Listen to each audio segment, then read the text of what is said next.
morning. You're listening to The Brief Wake Up, your mindful start to the day. I am Handel, your daily coffee companion, helping you wake up informed, thoughtful, and maybe just a little amused before the day gets old. If you're commuting, corralling kids, or just standing in line for caffeine, you're in the right place. Let's get you caught up. This morning in our health segment, Wegovy now by mouth. There's a major shift in the weight loss drug landscape. The FDA has approved an oral pill version of Wegovy, the blockbuster GLP-1 medication that until now has only been available as a weekly injection.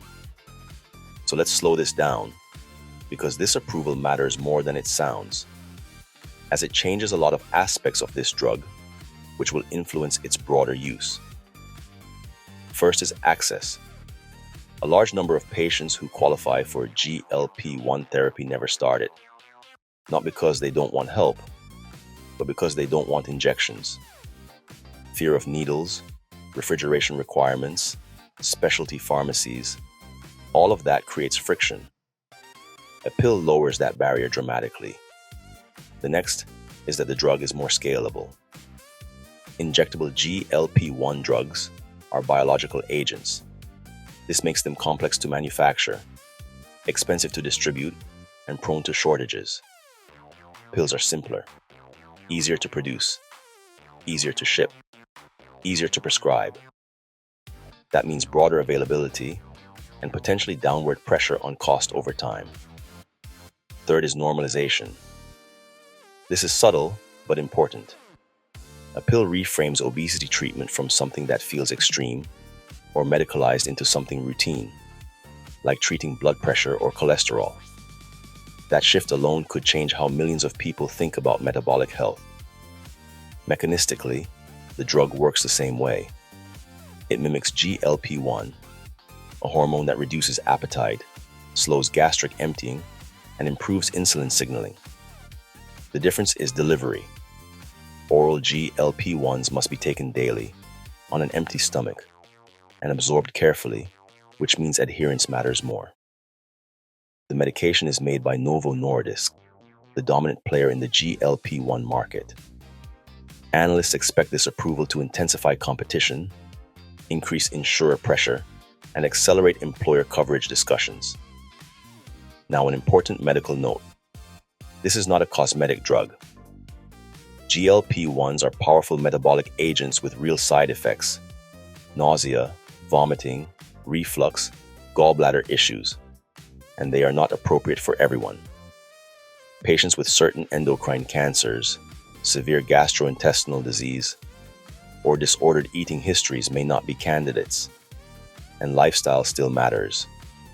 Protein intake, resistance training, hydration all remains essential to preserving muscle mass and metabolic health while on these medications. So here's the bigger picture. This approval isn't just about weight loss. It's about whether obesity will be treated as a chronic biological disease, not a personal failure.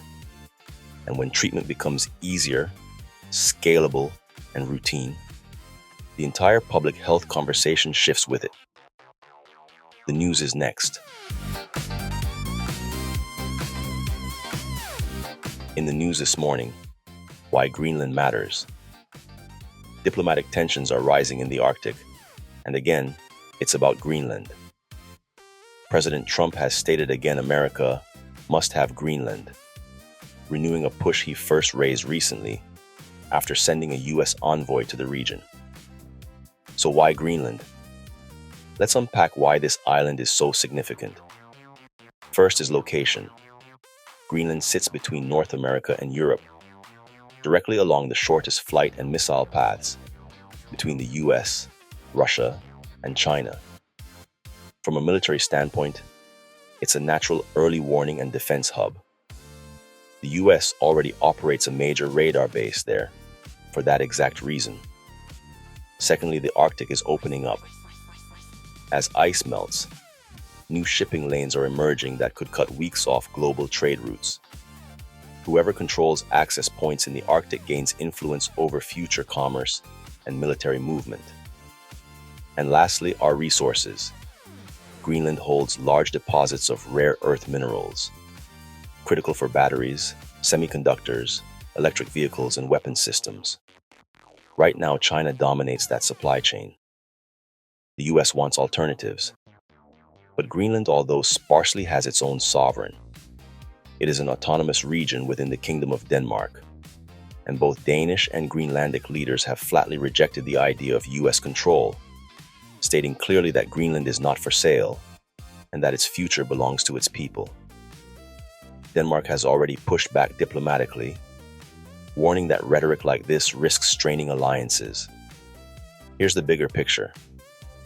This isn't really about buying land. It's about how global power is shifting north.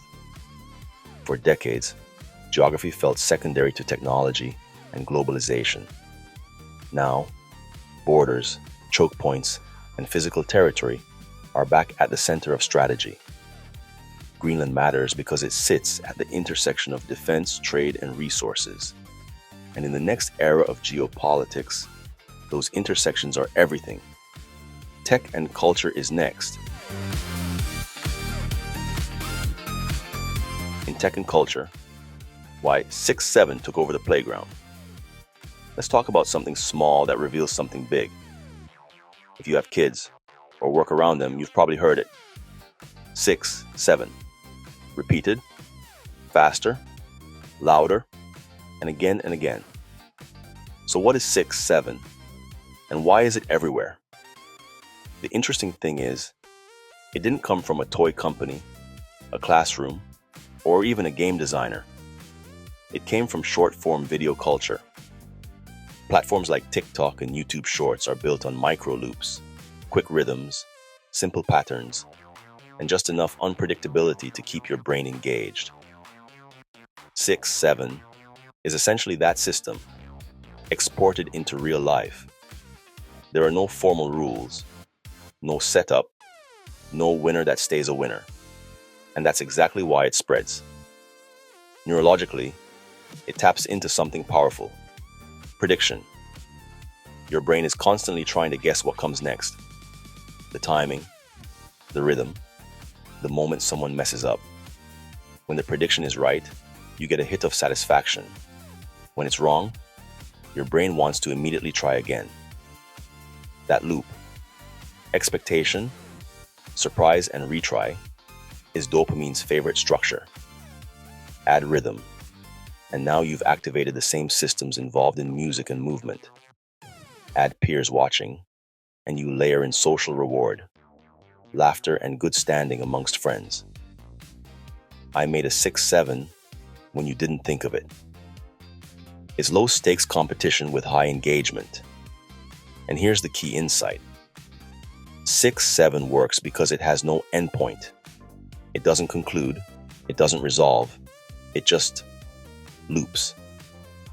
Which should sound familiar because it's the same architecture that drives adult behavior online. Infinite scroll, variable reward, short bursts of stimulation, no natural stopping cue. What makes 6-7 fascinating isn't that kids like it, it's that kids intuitively recreated a digital attention mechanism without a screen. So is it harmful? On its own?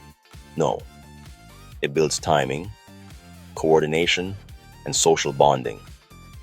The real takeaway isn't about stopping it. It's about recognizing it. Because when you see how easily a 6-second loop can hijack attention on a playground, it becomes a lot easier to understand why 30-second loops work so well on us. Sometimes culture doesn't start with technology. Sometimes technology just reveals how the brain already works. The lighter roast is next. This morning, in the middle of all the joy, gratitude, and carefully curated holiday cheer, let's talk about a lesser-known holiday tradition, Festivus. Festivus comes from Seinfeld, and it's celebrated every December 23rd. Its slogan, a Festivus for the rest of us. And honestly, That feels about right this time of year. While most holidays ask us to be on our best behavior, this holiday does the opposite. It starts with the airing of grievances. This is the part where you tell people how they've disappointed you over the past year. Not screamed, not tweeted, just calmly stated, which, if we're being honest, is probably healthier than pretending everything is fine while aggressively stirring mashed potatoes. Then there are feats of strength, which involves traditionally wrestling the head of the household, which sounds extreme, but emotionally, we all do some version of this every holiday. There is the internal debate. Do I bring up that comment from March, or do I let it go?